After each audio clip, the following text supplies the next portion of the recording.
ग्रंथ का मंगलाचरण पढ़ेंगे। श्रीमान बसवत्रयतुंगशालम जगद्गृहं बोधमाया प्रदीप समन्ततोद्योतयते यदियो भवन्तु ते तीर्थंकराश्रयेण।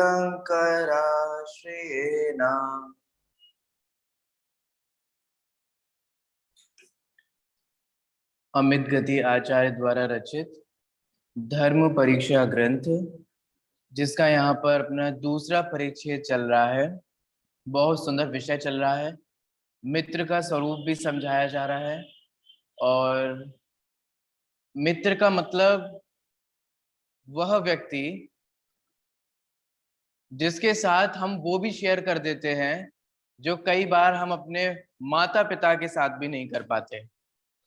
आपको आश्चर्य होगा, जितना आपके बच्चों के बारे में आप नहीं जानते होगे, उससे ज्यादा उसका दोस्त जानता है। कैसे जानता है? क्योंकि उसने उसके साथ शेयर किया है। यहाँ प्रकरणवश ये स्वरूप चल रहा है कि मित्र किसे कहा जाता है।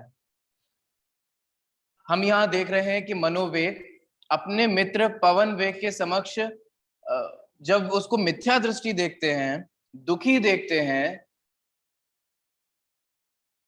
अन्य मार्ग पर जाता हुआ चलता हुआ देखते हैं, तो उनको सहज ही ये प्रश्न होता है, ये अंदर में पीड़ा होती है कि मैं कैसे अपने मित्र को सही मार्ग पर लेकर के आऊं। उन्होंने केवली से पूछा कि हे स्वामी, हे भगवान, मेरे मित्र पवन वेग के भव्यपना है या नहीं है? क्योंकि अगर भव्यपना है तो मैं कार्य करूं, और अगर जितनी भी विधियां अपनाई जाएं, कितना भी अच्छा उपदेश दिया जाए, कोई भी बढ़िया से बढ़िया समझाने वाला हो, तो भी सारा उपदेश कैसा चला जाता है? व्यर्थ चला जाता है।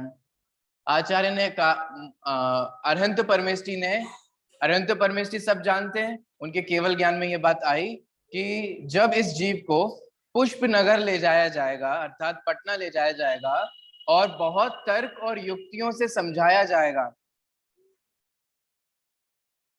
तो और उदाहरण दिए जाएंगे, तो फिर इसका मिथ्यात्व जो है उसका क्या हो जाएगा? नष्ट हो जाएगा।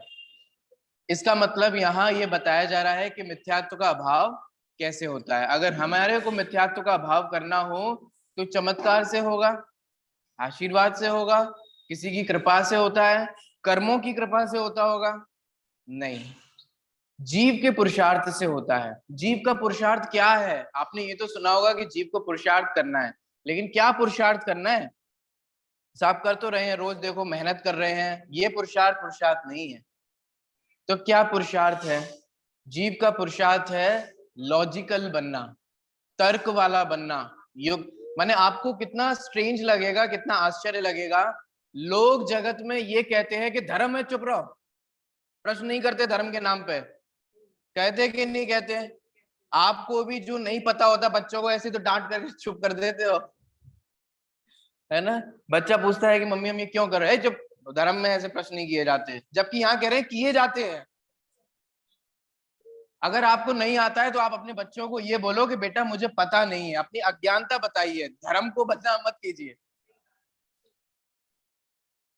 धर्म में आंसर है, जनवाणी में उत्तर है, आपको नहीं पता, इसका मतलब ये नहीं है कि वहां उत्तर नहीं है। ख्याल में आ रहा है कि नहीं आ रहा है? कितना क्यों कर रहे हैं? नहीं नहीं करते आ रहे हैं। कल दर्शन करते वक्त मुझे ये ध्यान आ रहा था कि कितनी सारी परंपराएं ऐसी हैं जो हम करते आ रहे हैं। जैसे सती प्रथा, जानते होंगे आप, सती प्रथा चलती आ रही थी, लेकिन जब हमने उसे समझा, विचारा कि अरे ये तो गलत बात है, ये तो एक पक्ष से निर्णय है, अगर आदमी मर गया तो इसका मतलब ये थोड़ी ना है कि वो औरत भी उसके साथ ही मरे। तो उस प्रथा को फिर क्या कर दिया गया? बंद कर दिया गया। बाल विवाह होता आ रहा था, लेकिन जब वो गलत लगा, उसका दुष्परिणाम देखने को मिले, तो उसको फिर क्या किया गया? गैर कानूनी कर दिया गया। आपको समझ में आ रहा है मैं क्या कहने की कोशिश कर रहा हूं? आप हर जगह ये लॉजिक नहीं दे सकते कि ये चलता आ रहा है, क्योंकि हमारी सरकार को भी पता है, हमारी गवर्नमेंट को भी पता है कि जो चीज चलती आ रही है जरूरी नहीं है कि वो सही हो। ख्याल में आ रहा है? हमारे यहाँ पहले इतने साफ सफाई नहीं रखी जाती थी। जैनियों के यहाँ तो फिर भी रखी जाती थी, क्योंकि उनके यहाँ चरणान योग है। लेकिन जब धीरे धीरे सब जगह बताया गया, धीरे धीरे सारे स्वच्छता के पैमाने सब अपनाए जा रहे हैं कि नहीं अपनाए जा रहे हैं? पहले लोग खुले में जाकर के शौच की क्रिया करते थे, अब पहले की परंपरा पे ही अटके रहेंगे? अब हम सिविलाइज्ड हो गए हैं, अच्छे रहन सहन हो गया है, तो अब हम धीरे धीरे उसको कम करते जा रहे हैं। मेरा कहने का मतलब यही है, हमारा मनुष्य भव कुरीतियां और कुपरंपराओं को निभाने के लिए ही नहीं हुआ है। कुछ ख्याल में आ रहा है? और ये सीख दादा ने मुझे दी थी। क्या दी थी? कि हमारा जो मनुष्य भव मिला है, हमें ये जो हम जो भी हैं, हमें ये जो जन्माणी मिले, संयोग मिला है, ये इसलिए नहीं मिला है कि हम किसी की परंपरा को ढोते रहें। ये किस लिए मिला है? ये इसलिए मिला है ताकि हम तर्क और युक्ति से निर्णय करके एक मार्ग पर चल सके, है ना, किसी परंपरा से बंध के नहीं रह सके, है ना, क्योंकि जरूरी नहीं है जो अभी तक होता आया हो वो सब सही ही हो। ख्याल में आ रहा है? ये एक स्कॉलर का, एक रिसर्च स्कॉलर की सोच होती है। जो रिसर्च करते हैं ना, वो हमेशा पुरानी चीजों पे प्रश्न चिन्ह खड़ा कर देते हैं, जो अभी तक होती आई है, जो अभी तक मानते आए हैं। ऐसे हमें भी करना चाहिए। तो यहाँ पर तो यही कहा गया है कि तर्क और युक्तियों पूर्वक मिथ्यात्व का क्या होता है? अभाव होता है। जैन धर्म वह धर्म नहीं है जो ये कहता हो कि हम जो कह रहे हैं उसे चुपचाप मान लो, बल्कि जैन धर्म तो इसके अपोजिट कहता है कि अगर तुम बिना लॉजिक लगाए, बिना अपने ज्ञान में निर्णय किए हुए किसी बात को मान लेते हो, तो तुम मिथ्या दृष्टि हो। कहाँ आया ये? मोक्ष महाप्रकाशक में आया ना, परीक्षा रहित आज्ञा प्रदानी धर्म धारक व्यवहाराभासी मिथ्या दृष्टि। जो सिर्फ आज्ञा मानता है, आज्ञा मानता है, अरे तुम एक बार परीक्षा करो, है ना। पहले हम 50 पढ़ाने वाले हो तो उसमें से निर्णय करते हैं कि कौन सा पढ़ाने वाला बेस्ट है, फिर जब एक बार निर्णय हो जाता है फिर उसकी सारी बात मानने लग जाते हैं। ऐसे ही पहले अपने ज्ञान से निर्णय करो, और फिर निर्णय करने के बाद तो अपने आप ही सारा काम होता चला जाएगा। देखिए आगे बढ़ते हैं, कल जो पैराग्राफ चल रहा था उसको पढ़ते हैं। देखिए पेज नंबर 21 पर सबसे लास्ट पैराग्राफ, बहुत अच्छा पैराग्राफ था। कल जो हमने पढ़ा उसको सिर्फ एक बार रीड करेंगे और फिर हम आगे बढ़ेंगे। लोक में जब तक जिनेंद्र के वचन नहीं है, जैन धर्म का प्रचार नहीं है, तब तक ही मिथ्या दृष्टियों के वचन अर्थात उपदेश प्रकाश में आते हैं। ख्याल में आ रहा है? कब तक आते हैं? जब तक जैन धर्म का प्रचार नहीं है। आगे बढ़ते हैं। ठीक है, लोक में प्रकाश करने में कुशल ऐसे की प्रभा दिखती है, अर्थात नहीं दिखती। मैंने सिंपल सी ये बात कही जा रही है कि सूर्य का प्रकाश हो तो बाकी के ग्रह नक्षत्र तारे वगैरह नहीं दिखाई देते। जिनेंद्र भगवान के द्वारा कहे गए शुद्ध वाक्यों के द्वारा अभव्य को छोड़कर और दूसरा कौन प्रतिबोध को नहीं प्राप्त होता, अर्थात अभव्य को छोड़कर शेष सभी प्राणी जिन प्ररूपित तत्व स्वरूप के द्वारा प्रतिबुद्ध होते हैं। माने अभव्य जीव जो है उसे तो वस्तु स्वरूप जो है वो ख्याल में नहीं आएगा, समझाने पर भी नहीं आएगा। लेकिन यहाँ कहा जा रहा है जो भव्य जीव है, थोड़ा सा पुरुषार्थ करे, थोड़ी सी मेहनत करे तो उसके ज्ञान में ये सारा निर्णय हो सकता है। ठीक है, अंधकार के नष्ट करने में प्रवीण सूर्य की किरणों के समूहों से उल्लू को छोड़कर शेष सभी प्राणी पदार्थ का अवलोकन करते हैं। समझ में आ गया क्या कहा? सूर्य का प्रकाश होता है तो सबको दिखाई देता है, लेकिन किसको छोड़ करके? उल्लू को छोड़ करके। ऐसे ही भगवान के द्वारा प्ररूपित जो वस्तु स्वरूप है उसको समझ करके किसका कल्याण होता है? सभी जीवों का कल्याण होता है, सभी भव्य जीवों का कल्याण होता है। किसे छोड़ करके? अभव्य जीवों, अभव्य जीवों को छोड़ करके। सुनिए, आज तक जितनों का भी कल्याण हुआ है ना, वो सब इसी मार्ग पर चल करके कल्याण हुआ है, और भविष्य में जिन किन्हीं का भी कल्याण होगा वो सब इसी मार्ग पर अग्रसर होंगे तो कल्याण होगा। कहते हैं ना, चाहे हम इस वस्तु स्वरूप को आज माने, कल माने या अनंत काल बाद माने, क्या मानना पड़ेगा? मानना यही पड़ेगा। जो पूर्व में सिद्ध हुए, वर्तमान में सिद्ध हो रहे हैं और भविष्य में सिद्ध होंगे, वो कैसे होते हैं? जिन धर्म के निर्मल स्वरूप को समझ करके होते हैं। जितने भी जीव सुख और शांति का अनुभव कर रहे हैं, पूर्व में किया है, भविष्य में करेंगे, वे सब कैसे करेंगे? वो जिनेंद्र भगवान का ये जो तत्व है ना, इस तत्व को समझ करके ही करेंगे। समझ से सब काम होता है। किससे काम होता है? सारा काम सिर्फ समझ का फेर होता है। देखिए आगे बढ़ते हैं। इस प्रकार केवली की वाणी को सुनकर वह विद्याधर कुमार अर्थात मनोवेग अतिशय आनंद को प्राप्त हुआ। खुशी की बात है कि नहीं कि अकेले हमें ही भव्य बनना है, बस हमारा कल्याण होना है। उसे बहुत प्रसन्नता हुई कि हमारा मित्र जो है वो भी क्या है? भव्य है। भले ही विधर्मी हुआ तो क्या हुआ, लेकिन क्या है? भव्य है। क्यों सिर्फ जैन लोग ही भव्य होते हैं? है ना? ऐसा कोई नियम है? बोलो। ऐसा कोई नियम नहीं है। बोलो अब सुनना, जरा विचार करना, ये जिनवाणी किसके लिए है? सभी के लिए है ना। कोई अजैन व्यक्ति अगर पढ़ना चाहे तो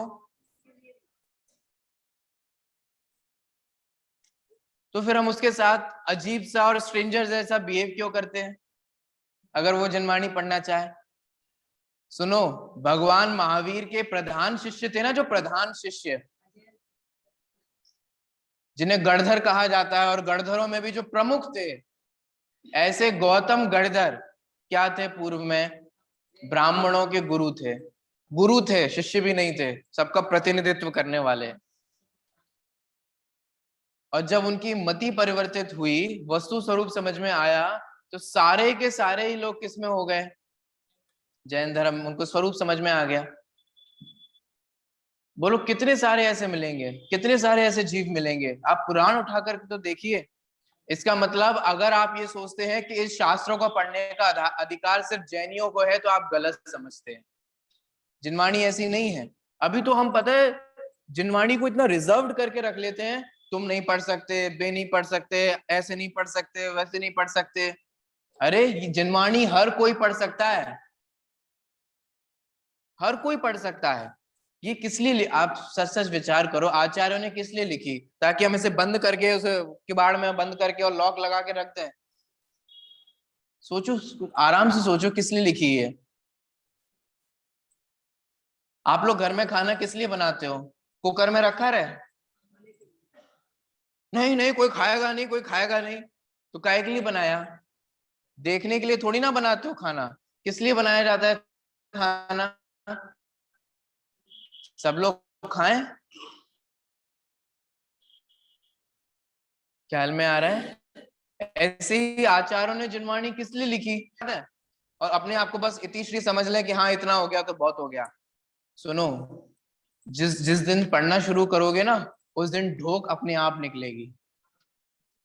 कुछ ख्याल में आ रहा है? जो व्यक्ति हमें ऐसा लगे ना कि हमारा उपकार करता है, उसके प्रति विनय अपने आप आता है, कहना नहीं पड़ता। इसीलिए हम लोग जिनवाणी स्तुति में पढ़ते हैं ना, निज निधि निज में बताई, ये इतना बड़ा उपकार। सुनो, पता है विनय कहाँ आती है? विनय वहां आती है जहां हमें लगता है कि हमारा उपकार हुआ है। जिनवाणी के प्रति विनय कब आएगी? कब आएगी? कोई आपको 1 करोड़ रुपए दे दे, तो बोलो विनय लानी पड़ती है इंजेक्शन लगा लगा के, कि अपने आप आ जाती है उसके प्रति विनय? अपने आप आ जाएगी ना। अरे भैया, आपने हमारे को कठिन समय में हमारी मदद करी, कोई साथ नहीं दे रहा था, कुछ दिखाई नहीं दे रहा था, पर ऐसी परिस्थिति में आपने हमारा बहुत उपकार कर दिया। बहुत बहुत उपकार आता है कि नहीं आता है? बहुमान आता है कि नहीं आता है?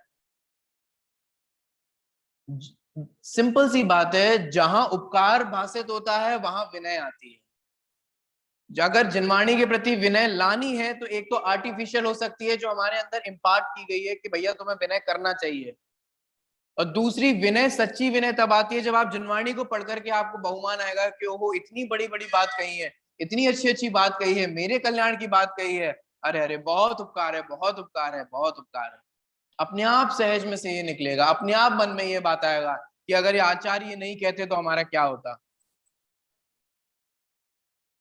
अपने आप बहुमान आता है। ये विचार करने की बात है। ठीक है, तो विद्याधर मित्र को बहुत आनंद हुआ क्या जान करके, है ना, कि हमारा मित्र भी क्या है, भव्य है। वो कितनी अच्छी बात है। देखो आगे, तत्पश्चात वह पाप को नष्ट करने वाले जिनदेव के चरण कमलों में नमस्कार करता हुआ विद्या के प्रभाव से दिव्य विमान को निर्मित करके वह उसमें बैठकर अपरिमित गति के साथ घर को चला गया। ठीक है, वो घर चला गया।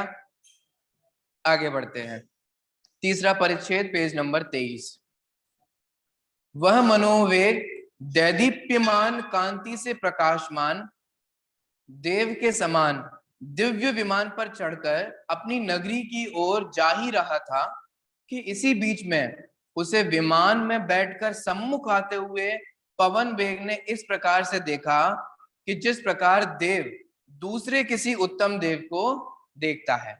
सिंपल सी बात है, मनोवेग लौट रहे थे और पवन वेग ने देख लिया आते हुए।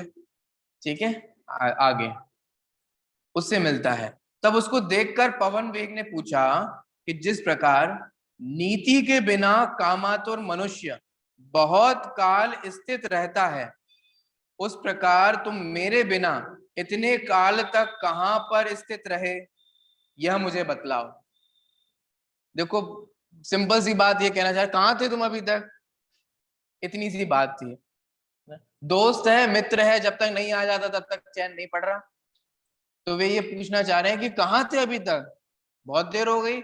बहुत देर क्यों हो गई, क्योंकि देखो सबसे पहले तो वो कृत्रिम अकृत्रिम चैत्यालयों की वंदना के लिए गए, फिर वंदना से लौट रहे थे तो बीच में उनका विमान रुक गया।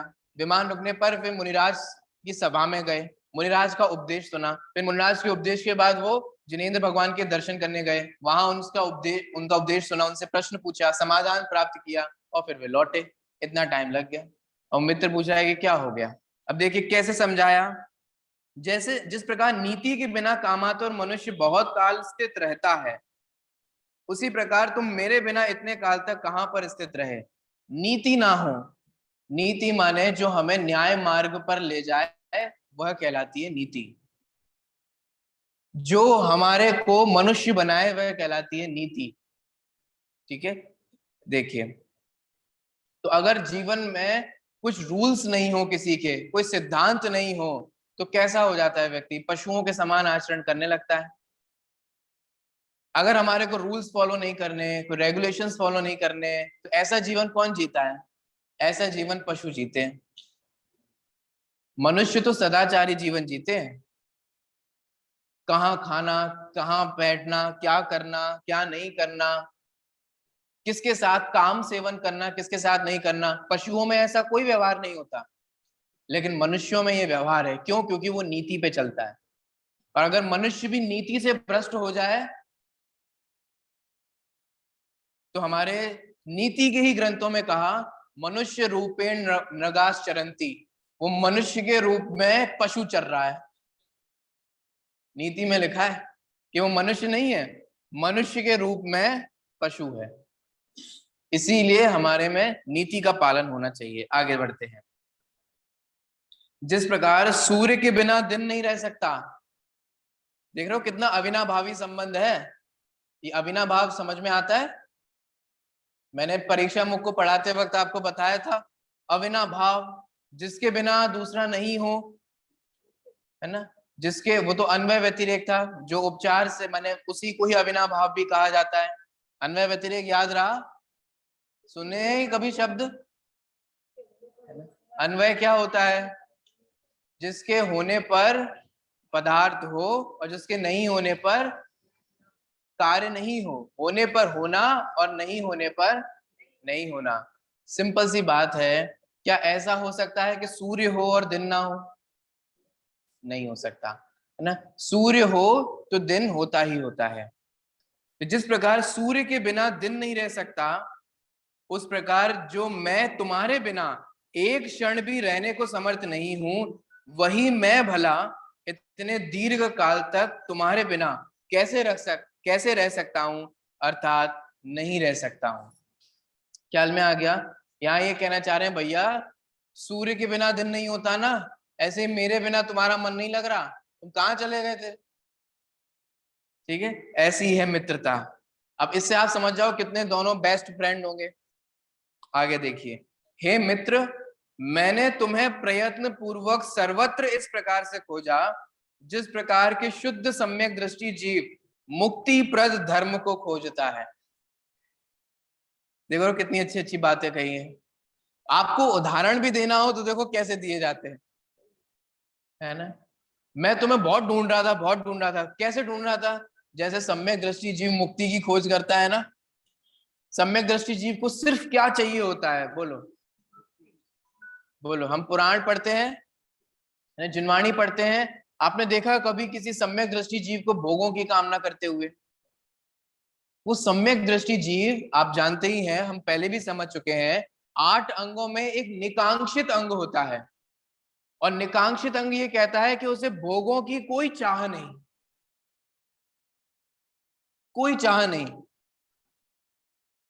इसीलिए उसका कोई भी अनुष्ठान, कोई भी क्रिया भोगों की वांछा सहित नहीं होती। सम्यक दृष्टि भी पूजन करते हैं, लेकिन भिखारी बन के नहीं। सम्यक दृष्टि भी विधान करते हैं, लेकिन भोगों की कांक्षा से नहीं। सम्यक दृष्टि भी स्वाध्याय करते हैं, लेकिन भोगों के भिखारी बन करके नहीं। सम्यक दृष्टि भी दान देते हैं, व्रत करते हैं, दान सब करते हैं, उपवास करते हैं, सारी चीजें करते हैं अपनी अपनी भूमिका अनुसार। लेकिन लेकिन वहां वे भोगों की वांछा नहीं रखते। और हमारे साथ क्या होता है? हमारे साथ ये होता है कि हमारे को इतनी भोगों की वांछा है कि अगर कोई कह दे कि ऐसा कर दो तो ऐसा हो जाएगा, तो तुरंत करने लग जाते हैं। क्यों क्यों करने लग जाते हैं? क्योंकि हम वही मूर्ख है ना, भेड़ चाल वाले, एक बार प्रश्न चिन्ह भी खड़ा नहीं करते। जो मैं आपसे कहना चाह रहा हूं, अगर कोई आपसे कह रहा है कि आप ऐसा करोगे तो ऐसा हो जाएगा, तो एटलीस्ट एक बार तो उसमें क्वेश्चन मार्क पुटअप करो, कैसा होता है कि नहीं होता है। तर्क युक्ति का अवलंबन लेकर के विचार तो करो। सम्यक दृष्टि सिर्फ क्या चाहता है? कुछ ख्याल में आ पा रहा है? जैसे शीलवान स्त्री सिर्फ और सिर्फ अपने पति को ही चाहती है ना, उसके दिल में कोई और जगह नहीं होता। जैसे शीलवान पुरुष के सिर्फ और सिर्फ अपने हृदय में सिर्फ पत्नी के लिए ही जगह होती है, किसी और के लिए वो जगह नहीं होती। ऐसे ही सम्यक दृष्टि के हृदय में सिर्फ और सिर्फ मुक्ति के लिए स्थान है। वो ये नहीं सोचता कि चलो जब तक मुक्ति नहीं मिल रही तब तक स्वर्ग के ही मजे ले लो। ये हम में से बहुत सारे डेढ़ अकल वाले तो यही सोचते हैं कि साहब पंचम काल है, मुक्ति नहीं होती, तो कम से कम अब इस जन्म में ऐसा काम करें जिससे थोड़ा अगले भव में स्वर्ग के ही सुखों को भोग लें। सुनो, स्वर्ग के सुखों की कांक्षा रखने वालों को सम्यक दर्शन नहीं होता। क्यों नहीं होता? क्योंकि जिन्हें भोगों की कांक्षा है ना, जिन्हें भोग प्रिय हैं, जिन्हें भोग अच्छे लगते हैं, जिनकी उपादेय बुद्धि भोगों के प्रति है, उनकी उपादेय बुद्धि स्वयं आत्मा के प्रति नहीं हो सकती। सुनने में आ रहा है क्या कह रहा हूं? उपादेय बुद्धि एक ही जगह रहेगी, या तो भोगों के प्रति रह ले, भोगों को अच्छा मान ले, भोगों को कल्याणकारी मान ले, या स्वयं को कल्याणकारी मान ले, स्वयं को अच्छा मान ले। स्वयं माने, जब मैं स्वयं बोलूं तो ये शरीर नहीं, ये राग नहीं, ये भाव नहीं, स्वयं माने शुद्ध आत्मा। ये विचार करने की बात है। सम्यक दृष्टि सिर्फ और सिर्फ क्या चाहता है? आप पढ़ो तो हम स्तुतियां पढ़कर भी नहीं सीख पाते हैं। कितनी कितनी स्तुतियों में लिखा जाता है कि मुझे कुछ नहीं चाहिए, मुझे कुछ नहीं चाहिए, मुझे कुछ नहीं चाहिए।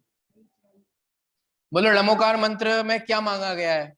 णमोकार मंत्र का अर्थ तो आप सभी जानते हो ना।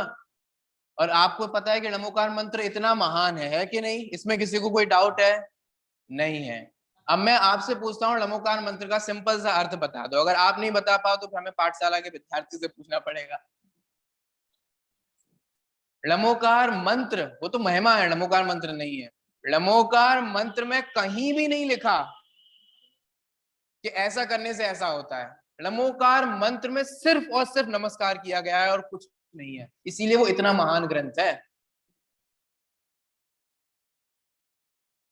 लमोकार मंत्र का एक शॉर्टकट भी है ना, ओम ह्रीम ह्रीम अस्या उसाय सर्व शांतिम कुरु कुरु स्वाहा, है ना। ये नमोकार मंत्र का शॉर्ट फॉर्म भी है। भले ही ये शॉर्ट फॉर्म हो, एक एक परमेष्टि का हमने एक एक अक्षर लिया, लेकिन ये नमोकार मंत्र की जगह नहीं ले पाया। क्यों नहीं ले पाया, कभी सोचा आपने? मैं आपको बताता हूं। क्योंकि इसमें कुछ ना कुछ मांग लिया गया। कहाँ मांगा? शांति ही मांग ली। कुछ ख्याल में आया? इसलिए ये नमोकार मंत्र का पर्यायवाची नहीं बन पाया। आपको ख्याल में आ रहा है? इतना तो सब समझ में आता होगा ना। लमोकार मंत्र में ना शांति मांगी ना अशांति, कुछ नहीं मांगा। कुछ ख्याल में आ रहा है? इसीलिए नमोकार मंत्र बहुत महान है। ख्याल में आया? लेकिन वो जो हमने शॉर्ट फॉर्म उसका बनाया, वो नमोकार मंत्र की जगह कभी नहीं ले पाया। अब ले भी नहीं पाया और ले भी नहीं पाएगा। क्यों नहीं ले पाएगा? क्योंकि उसमें कहीं ना कुछ कांक्षा आखिर आ ही गई है। बोलो भक्तामर स्तोत्र क्यों अच्छा है, क्यों इतनी महिमा है उसकी? क्योंकि आप पढ़ो, पहले पूरा पढ़ो पूरा। मुझे सच में ऐसा लगता है कि एक एक के बैठ बैठ के जो मांगते हैं ना कि छठवा अध्याय पढ़ो, तो छठवा काव्य पढ़ोगे तो अकल बढ़ेगी, है ना। मुझे ये छठवा इसलिए याद रहता है क्योंकि मुझे ये सजेस्ट किया गया था इसलिए, है ना, है ना। और वो नहीं बता सकता, लेकिन उन्होंने ये कहा था कि अकेले में पूछोगे तो वो भी बता दूंगा। उन्होंने ये कहा था कि तुम्हारी बुद्धि बहुत तेज है। मेरा व्याख्यान सुन के, प्रवचन सुन के उन्होंने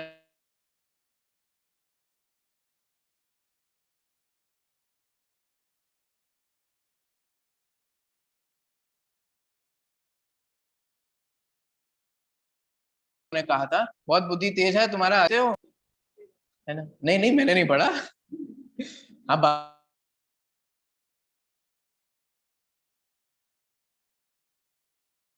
अब तामर जी पढ़ा, लेकिन कभी इस भावना से नहीं पढ़ा। वो अकेले है अल्पश्रुतम श्रुतवताम परिहास धाम, है ना। उसमें तो कहीं ऐसा कुछ नहीं है जो बुद्धि बढ़ाने वाला हो, कहीं नहीं। आप अर्थ तो पढ़ो, संस्कृत देखो। पूरे भक्तामर स्तोत्र में कहीं नहीं लिखा, कहीं नहीं लिखा कि ऐसा करने से ऐसा होता है। फिर हमने ये कैसे निकाल लिया? बेवकूफ थे इसलिए निकाल लिया, अनपढ़ थे इसलिए निकाल लिया। हमने उसको पढ़ा नहीं, उसको समझा नहीं। सच सच बताओ, मैं आपसे कई बार ये बोल चुका हूं, क्या मांगतुंग आचार्य ने भक्तामर स्तोत्र इसलिए लिखा होगा कि चलो भैया ताले तोड़ने जल्दी से काव्य लिखूं, इसलिए लिखा होगा? क्या उन्होंने आदिनाथ भगवान की स्तुति इसलिए की होगी ताकि ताले टूट जाएं? सोचो, क्या उनके मन में थोड़ी सी भी कांक्षा होगी कि मेरे कष्ट दूर हो जाए इसलिए मैं भगवान की स्तुति करूं? अरे सुनो, प्रत्येक धर्मी जीव पाप के उदय में धर्म का ही अवलंबन लेता है, वही मांगतुंग आचार्य ने लिया था। आपके जीवन में भी पाप का उदय आए तो आपको किसका सहारा लेना चाहिए? धर्म का सहारा लेना चाहिए, स्तुति पढ़नी चाहिए, पाठ पढ़ने चाहिए, नमोकार मंत्र बोलना चाहिए। क्यों? क्यों? इसलिए नहीं कि हम वो पढ़ेंगे तो सब सही हो जाएगा। नहीं नहीं नहीं नहीं, वो उदय है तो आपको भोगना ही पड़ेगा। लेकिन हम इसलिए पढ़ते हैं ताकि उस उदय को हम शांति से, समता से, बिना खोटे भाव किए, बिना नवीन पाप का बंध किए उसको बिता दें। आपको मोटिव समझ में आ रहा है? मांगतुंग आचार्य की ऐसी परिस्थिति थी तो वे क्या करते? ज्ञान और ध्यान आचार्यों को दो ही काम है। एक बात तो ये तय है कि उन्होंने कोठरी में तो नहीं लिखा होगा जब वो बंद थे, क्योंकि वहां उनके पास पेन पेपर लेके कौन गया? कुछ ख्याल में आ रहा है? उन्होंने उस समय निष्काम रूप से भगवंतों की भक्ति की, निष्काम रूप से बिना कुछ वांछा किए, बिना कुछ इच्छा किए भगवंतों की भक्ति की, तो पुण्य का उदय था तो हो गया। पुण्य का उदय नहीं होता तो नहीं भी होता। लेकिन भक्तामर की महिमा इसलिए नहीं है क्योंकि ताले टूटे थे। भक्तामर जी की महिमा इसलिए है क्योंकि उसमें भगवान की भक्ति करते वक्त कुछ मांगा नहीं है। ख्याल में आया? लमोकार मंत्र की महिमा इसलिए है क्योंकि पंच परमेश्वरी को नमस्कार करते हुए उसमें कुछ मांगा नहीं है। आप सोचो, हमारे जैन धर्म में मांगने की परंपरा है ही नहीं। कल्पना दीदी के मुख से मैंने ये बहुत अच्छा छंद सुना था, जो बाल बोध विवेचिका में भी है। अयाचीक जिन धर्म है, जैनी याचे नाई। जैन धर्म कैसा है? अयाचीक है। अयाचीक जिन धर्म है, जैनी याचे नाई। जैनी मांगता नहीं है। हमने तो बहुत देखे, महावीर जी में देखे, यहाँ जी में देखे, वहां जी में देखे। जैनी बन याचक भय, ते ठगिया जगमाई। जो जैनी होकर के भी मांग रहा है ना भिखारियों की तरह, वे जैनी नहीं है, ठगियां हैं। कुछ समझ में आ रहा है? जो अपना बेटा होकर भी अपने खिलाफ करेगा, कहते हैं नहीं भैया हमारा बेटा नहीं है, गैर है ये तो। ऐसे यहाँ कह रहे भले ही जैन कुल में जन्म ले लिया, लेकिन तुम भिखारियों की तरफ वृत्ति रख रहे हो, भगवान से मांग रहे हो, मांग रहे हो, मांग रहे हो, तो भी यहाँ कह रहे तुम जैनी नहीं हो, तुम ठगिया हो। आप सोचो तो, मैं ये क्यों किस में समझा रहा हूं? मैं आपको ये समझा रहा हूं, सम्यक दृष्टि को कोई कांक्षा नहीं होती, कोई वांछा नहीं होती। किसकी? कोई भोगों की। आ जाए तो आ जाए, चला जाए तो चला जाए। पुण्योदय से आ जाता है, और पाप का उदय हो तो, या पुण्योदय समाप्त हो जाए तो चला जाता है। किसी भी चीज की प्राप्ति कब तक रहेगी? जब तक हमारा पुण्योदय है। हमारा पुण्योदय खल्लास, तो वस्तु भी चली जाती है। कुछ ख्याल में आ रहा है? समझ में आ रहा है? वापस आ जाइए। मित्र कैसा चाह रहा है? जैसे सम्यक दृष्टि सिर्फ और सिर्फ मुक्ति की ही कामना रखता है, मुक्ति की ही चाह रखता है, ऐसे मैं सिर्फ तुम्हें ही खोज रहा था। सम्यक दृष्टि सिर्फ मुक्ति ही खोजता है। आगे बढ़ते हैं। इस प्रकार खोजते हुए मैंने तुम्हें उद्यान, गार्डन में देखा, नगर, नगर में देख लिया, बाजार में देख लिया, राजप्रसाद, महल में देख लिया, राजप्रसाद के आंगन और समस्त जिनालयों में। देखो, पॉइंट टू बी नोटेड, कौन कहाँ मिलेगा, कौन कहाँ मिलेगा, इससे पहचान होती है हमारी। कोई पियक्कड़ व्यक्ति हो, ड्रिंकिंग करने वाला हो, और रात के 9 बज रहे हो, और हमें वो चाहिए हो कि साहब बे कहाँ है फलाने व्यक्ति, बे बे अभी यहाँ कहाँ मिलेंगे, बे कहाँ मिलेंगे। समझ लो आपकी क्या इमेज है पूरी दुनिया में। कुछ ख्याल में आ रहा है? बे यहाँ कहाँ मिलेंगे। देखो, एक इमेज ये भी हो सकती है कि सुबह सुबह कोई 7 बजे आया कि साहब फलाने सिंह कहाँ है, उसे नहीं पता। लेकिन एक इमेज ये भी हो सकती है, वे अभी इस टाइम पे नहीं मिलते भैया, वे 10 बजे से पहले तो मंदिर से ही नहीं आते। कुछ इमेज में अंतर समझ में आ रहा है आपको कि हमारी इमेज क्या है? ये इमेज समझ में आती है। मनोवेग का हमें ये व्यक्तित्व समझ में आ गया। उसके दोस्त पवन वेग ने जिनालय में ही क्यों ढूंढा, नृत्यशाला में क्यों नहीं ढूंढा? सोचो, क्योंकि पवन वेग कहाँ मिलेगा, मनोवेग कहाँ मिलेगा, है ना? मंदिर में मिलेगा। मंदिर में बैठा होगा, मंदिर में पूजा कर रहा होगा। देखो, ऐसा व्यक्तित्व है। आगे, समस्त जिनालयों में से कहीं पर भी नहीं पाया, तब घबराकर मैं तुम्हारे घर गया, और वहां तुम्हारे पिता तथा पितामह से पूछा।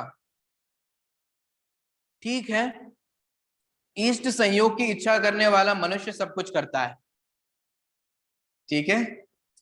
अगर इष्ट की प्राप्ति करनी है तो सब कुछ करता है व्यक्ति। आगे बढ़ते हैं। इस प्रकार मैंने सब ओर पूछा, परंतु मुझे तुम्हारा वृतांत प्राप्त नहीं हुआ। मैंने तुम कहाँ गए, किधर हुआ, मुझे पता ही नहीं चल रहा था। अब दैव योग से मैंने तुम्हें यहां आते हुए देखा है। जिस प्रकार, अब सुनना, जिस प्रकार संयमी पुरुष संतोष को छोड़कर इच्छा अनुसार घूमता है, उसी प्रकार तुम मुझ जैसे मित्र को, जो कि तुम्हारे वियोग को नहीं सह सकता तथा तुम्हें आनंद उत्पन्न करने वाला है, छोड़कर क्यों अपनी इच्छा अनुसार घूमते हो? मैंने तुम हमें छोड़कर क्यों चले गए? तो जब तुम्हें पता है कि हम नहीं रह पा रहे तुम्हारे बिना, मित्र बोल रहा है एक मित्र दूसरे मित्र से, तुम कहाँ चले गए, इतनी देर से मिल ही नहीं रहते। देखिए, अभिप्राय यह है कि जिस प्रकार संयमी पुरुष का संतोष को छोड़कर इधर उधर घूमना उचित नहीं, बोलो उचित है कि नहीं है? नहीं है। संयमी पुरुष की बात चल रही है। संयमी पुरुष हो तो उन्हें क्या प्रयोजन, विचार करो। सब जगह लगाओ, देखो गृहस्थ की भूमिका में लगाओ। जैसे गृहस्थ में भी संयम, देखो क्या, मैं सबसे एक एक लेवल पे संयम घटाते हुए विचार, सबसे पहले अपनी भूमिका में विचार करते हैं। जैसे पुरुष का से एक स्त्री के साथ और एक स्त्री का एक पुरुष के साथ विवाह हुआ, ठीक है। अब उसके बाद व्यक्ति को संयम का पालन करना पड़ता है। अगर संयमी है माने उसमें संतोष आता है ना, स्व स्त्री संतोष व्रत ना, स्वधारा संतोष व्रत, ये सारे व्रत आते हैं, है ना। अगर जीव अपनी स्त्री में संतोष है तो फिर उसे दूसरों के यहाँ जाने से क्या प्रयोजन, दूसरे से बात करने से, दूसरे को फिर वो सारी चीजें करने से क्या प्रयोजन, नहीं रह जाता, उचित नहीं है ना, अनुचित समझा जाता है। जिस प्रकार संतोषी व्यक्ति का इधर उधर घूमना उचित नहीं है, ठीक है। अगर कोई पुरुष हो अपनी स्त्री को छोड़ करके इधर उधर, आज की भाषा में कहें मुंह मारता है, तो उसके बारे में बुराई बुराई होती है कि नहीं होती है? क्यों नहीं है? क्योंकि उसका उचित नहीं है। घर में है तो है, अपन कहते हैं कि नहीं है। और पत्नी को पता चल जाती तो हम है तो है, तुम क्यों इधर कर रहे हैं, क्यों उधर जा रहे हैं, लड़ाई होती है। और कोई भी व्यक्ति उसको उचित नहीं ठहराता। ये तो हुई हमारी बात, ठीक है। ऐसे ही सब जगह लगाना। यहाँ संयमी जीवों की बात की गई है। संयम दो प्रकार का होता है, एक देश संयम होता है जो पंचम गुणस्थान में होता है, और एक सकल संयम होता है जो छठवें सातवें गुणस्थान वर्ती मुनिराजों को होता है। कभी सोचा है आपने कि हमारे मुनिराज व्यापार क्यों नहीं करते? सोचो सोचो, मुनिराज व्यापार क्यों नहीं करते? व्यापार क्यों नहीं करते? क्योंकि अगर व्यापार करना था तो गृहस्थ दशा में करते। अब मुनिराज बनने पर व्यापार का क्या प्रयोजन? इसीलिए वे स्वयं में संतोष हैं, इसलिए उधर उधर नहीं जाते। उन्हें क्या प्रयोजन पैसों से, उन्हें क्या प्रयोजन गाड़ी से, उन्हें क्या प्रयोजन इन सब चीजों से? क्या हो रहा है क्या नहीं हो रहा है, क्या चाहिए क्या नहीं चाहिए, लैपटॉप चाहिए कि ये चाहिए वो चाहिए, उन्हें क्या प्रयोजन है? ये बात कहे, संयमी पुरुष का संतोष को छोड़कर इधर उधर घूमना उचित नहीं है। उसी प्रकार मुझको छोड़कर तुम्हारा भी इच्छा अनुसार इधर उधर घूमते फिरना उचित नहीं है, अच्छी बात नहीं है। तुम मेरे को छोड़कर इधर उधर जा रहे हो, है ना। जैसे संयमी पुरुष का उचित नहीं होता, ऐसा ही है। अगर देखो, हाँ,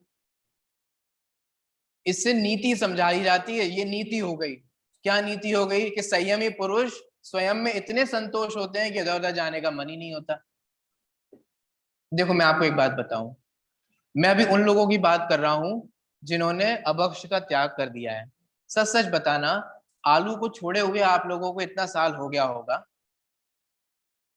कभी मन आता है कि एक बार टिक्की खा लें? केले का तो आता होगा, केले की टिक्की का, लेकिन कभी मन आता है कि बाहर ठेला आया है आलू की टिक्की खा लें?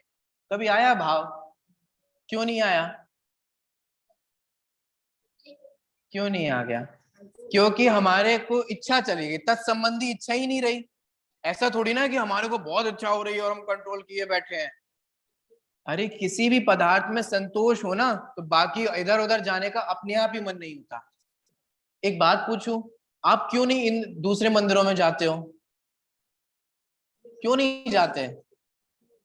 क्यों नहीं जाते? सोचो क्यों नहीं जाते?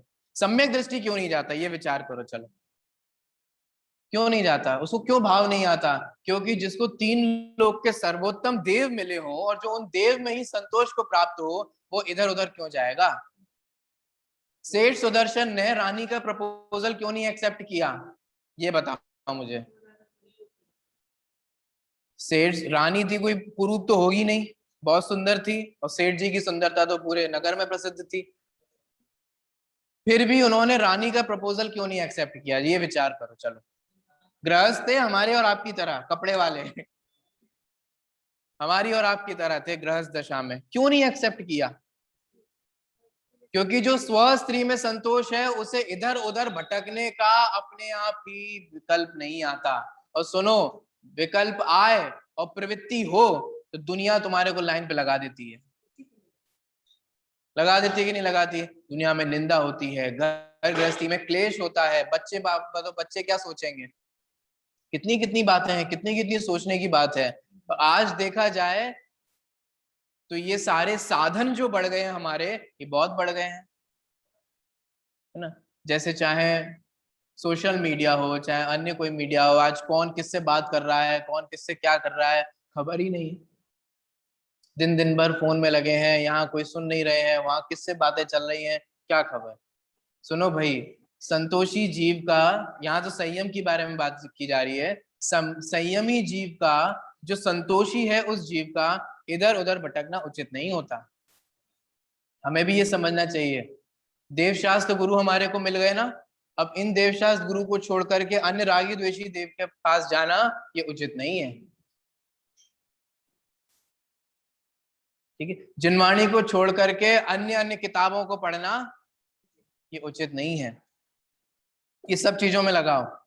न्याय को छोड़ करके अन्याय से व्यापार करना उचित नहीं है। अन्याय से पता है कौन व्यापार करता है? जो न्याय के व्यापार में संतोष नहीं होता। सुना आप लोगों ने, जल्दी में कह दिया। जिसे न्याय के व्यापार में ही संतोष है वो क्यों नंबर 2 के काम करेगा? भैया जी स्कीम आ गई, जो देखो चोरी का माल है, ले लो ले लो ले लो, हम आधे दाम में दे देंगे, पौने दाम में दे देंगे, ले लो। लेकिन जिसे अपना जो व्यापार कर रहा है उसी में संतोष है, वो क्या एक्सेप्ट कर लेगा उसको, प्रपोजल को? नहीं करेगा। संतोष होना चाहिए। आगे बढ़ते हैं। उसी प्रकार ये पढ़ लिया अपन ने, वायु स्वभाव से तिरछा जाता है, अग्नि ऊपर जाती है। इस प्रकार पृथक पृथक स्थित रहने पर भी जिस प्रकार इन दोनों के मध्य में मित्रता की प्रसिद्धि है, वायु और अग्नि में मित्रता की कैसी प्रसिद्धि है? क्योंकि आपको पता होगा जब अग्नि जलाई जाती है तो वो एक वो है ना, वो क्या होता है जिसमें फूकते हैं, फूकनी, फूकनी बोलते हैं। तो वो जो फूकनी जो होती है उसमें फूकते हैं कि नहीं फूकते हैं? क्या फूकते हैं? वायु ही तो देते हैं उसको। और जितने जितनी हवा लगती जाती है उतनी उतनी वो वायु अग्नि जो है वो, अब सुनो, दोनों का यद्यपि स्वभाव अलग है। कैसा है? वायु तिरछी बहती है और अग्नि ऊपर की ओर जाती है। वायु तिर्यक होती, तिरछी जाती है, अग्नि ऊपर की ओर जाती है। लेकिन विपरीत स्वभाव होने पर भी दोनों में क्या है? मित्रता है। ऐसे ही यहाँ पे भी इन दोनों का विपरीत स्वभाव है। यद्यपि कैसे विपरीत है? एक सम्यक दृष्टि, एक मिथ्या दृष्टि है। देखो, इस प्रकार पृथक पृथक स्थित रहने पर भी जिस प्रकार इन दोनों के मध्य में मित्रता की प्रसिद्धि है, उसी प्रकार वियोग में स्थित होकर भी हम दोनों के बीच में प्रसिद्धि मात्र से मित्रता समझना चाहिए। शरीर और आत्मा के समान जिन दोनों का जन्म से लेकर मरण पर्यंत कहीं पर भी वियोग नहीं। शरीर और आत्मा कैसे हैं? अलग अलग स्वभाव वाले हैं। शरीर अशुचि है, गंदगी की खान है, क्योंकि शरीर में से सिर्फ गंदगी ही गंदगी निकलती है, कोई अच्छाई है ही नहीं शरीर में। हमारे आचार्य कहते हैं एक क्षण विचार करो कि शरीर में क्या क्या भरा है, एक क्षण विचार करो। ये जो इतनी गोरी चिट्टी स्किन दिखाई दे रही है, ये हल्की सी स्किन हट जाए, हल्की सी, क्या दिखाई देता है अंदर? एकदम बढ़िया झांकी। क्या दिखाई देता है बोलो? अगर एक छोटी सी परत ये हटा दी जाए तो शरीर में से क्या है? विचार करने की बात है। कभी आप लोगों ने सोचा है शरीर कितना अशुचि है? मैं इसका एक एग्जांपल देता हूँ, प्रसिद्ध बात है तो आपने सुनी होंगी, लेकिन एक बात मुझे कुछ दिनों पहले ही ध्यान में आई शरीर की अशुचिता के संबंध में। अपन नहा धो के आते हैं, ठीक है, एकदम साफ होकर के आते हैं, और फिर टॉवल से पहुंचते हैं, फिर वो टॉवल गंदा क्यों हो जाता? कभी सोचा आप लोगों ने? नहा धो करके साफ होकर के हम आते हैं, बिल्कुल एकदम बाहर निकलते ही हैं और टॉवल से पहुंचते हैं, और फिर वो टॉवल कुछ दिनों बाद क्या हो जाता है? वो गंदा हो जाता है। उसको तो गंदा नहीं होना चाहिए था, साफ ही तो चीज थी। हमारे आज बने विचार करने की बात है, कितनी कितनी बातें कही हैं शरीर की अशुचिता के संबंध में। अभी मैं उस विषय पे नहीं जाऊंगा वरना पूरी गाड़ी वहीं मुड़ जाएगी। लेकिन यहाँ ये कहा जा रहा है कि यद्यपि शरीर और आत्मा अलग अलग है, अलग अलग है, दोनों का स्वभाव अलग अलग है। एक नाश को प्राप्त हो जाता है, दूसरा कभी नाश को प्राप्त नहीं होता। एक अशुचि है माने गंदा है, दूसरा पूर्ण पवित्र है। एक उत्पन्न होता है, नष्ट हो जाता है, दूसरा कभी उत्पन्न नहीं होता और कभी नष्ट नहीं होता। लेकिन फिर भी जब तक मनुष्य भव में या किसी भव में रहते हैं, तब तक दोनों एक दूसरे को छोड़ करके अलग नहीं रहते। शरीर और आत्मा कितने ही अलग क्यों ना हो, लेकिन हम ऐसा नहीं कर सकते कि अपने शरीर को घर में खुटी पे टांग के यहाँ आ जाए। कर सकते हैं क्या? जैसे हम कपड़े को टांग के आ सकते हैं, लेकिन ऐसे हम शरीर को टांग करके आ सकते हैं यहाँ? नहीं आ सकते, अलग होने के बावजूद भी। क्यों? क्योंकि शास्त्र के अनुसार इनमें एक क्षेत्र अवगाह संबंध है। ऐसी कर्मों में भी एक क्षेत्र अवगाह संबंध है। कर्म और आत्मा का भी कैसा संबंध है? एक क्षेत्र अवगाह संबंध है। तो सुनो, इसे पढ़ते हैं फिर समाप्त करेंगे। शरीर और आत्मा के समान जिन दोनों का जन्म से लेकर मरण पर्यंत कहीं पर भी वियोग नहीं होता, उनका संयोग अर्थात मित्रता ही वास्तव में उत्तम है। जो तेजस्वी सूर्य और निस्तेज चंद्रमा दोनों महीने में केवल एक बार अमावस्या के दिन परस्पर मिला करते हैं, उनके समान भिन्न स्वभाव वाले होकर महीने में एक आध बार परस्पर मिलने वाले दो प्राणियों के बीच में भला मित्रता किस प्रकार हो सकती है? अर्थात नहीं हो सकती है। कुछ समझ में आया क्या कहा? तुम्हारा दोस्त हो और महीने में एक दो बार मिल रहे हो, हैं? बेकार दोस्त है, ये भी कोई दोस्ती है? ये कहा जा रहा है। दोस्ती उसे नहीं कहते जो सालों में एक बार मिल रहे हो। यहाँ कह रहे हैं कि मित्रता मतलब प्रेम, राग। और यहाँ कह रहे हैं कि मित्रता तो वही है, दोस्ती तो वही है जो आपस में परस्पर मिले। तो वो एक दोस्त दूसरे दोस्त को समझा रहा है कि तुम हमें छोड़ करके चले गए हैं, अच्छा नहीं किया तुमने, हमें बहुत बुरा लगा, हमारे को बहुत परेशानी हुई, हम तुम्हें बहुत इधर उधर ढूंढते रहे, है ना। मित्र तो उसे कहते हैं जो दूसरे मित्र के बिना रह ना पाए। वे मित्र भी क्या मित्र हैं जो महीनों में एक एक बार मिल रहे हैं, साल में एक एक बार मिल रहे हैं। तो ऐसी बात यहाँ पर कही जा रही है कि महीने में एक आध बार परस्पर मिलने वाले दो प्राणियों के बीच में मित्रता भला किस प्रकार हो सकती है? अर्थात नहीं हो सकती। ठीक है, यहाँ हमने मित्रता का सामान्य स्वरूप समझा। आज का अपना समय हो गया है, शेष चर्चा इस संबंध में अपन कल करेंगे।